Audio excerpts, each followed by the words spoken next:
O dambot nebe acontece e a lorong ruanulu resensia to lorong tulunulu pulan zuinune resulta mota bebui pertence suku afloikai posto administrativo watulari município Viqueque estraga população siranetos nonatar. Tuir comunidade Alberto de Jesus Madeira, bastel via telefone sexta nihateden, sente triste tamba udan bot, estraga sirnisasan inclui mota lorila con animal nebe sirhakia.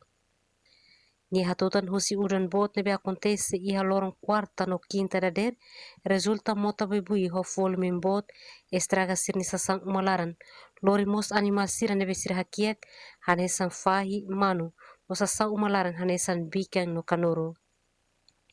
Ni hatotan al dia tolo nebe maksai vítima ou afeta ba inundação makanesan comunidade aldeia Lari, comunidade Osukaiwa, comunidade Waikei Sorin.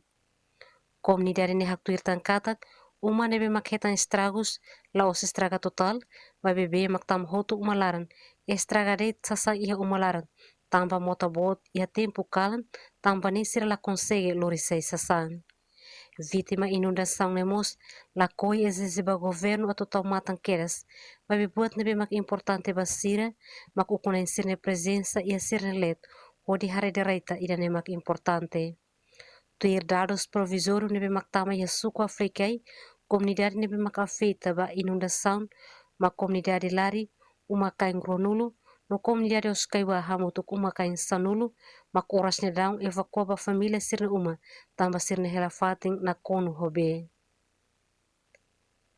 No nemos tuir comunidade Domingas Sarmento husi posto administrativo Watu Carbó, município Viqueque Hatutan, ora nebe acontece estraga mos ponte e a parte Watu Carbonian.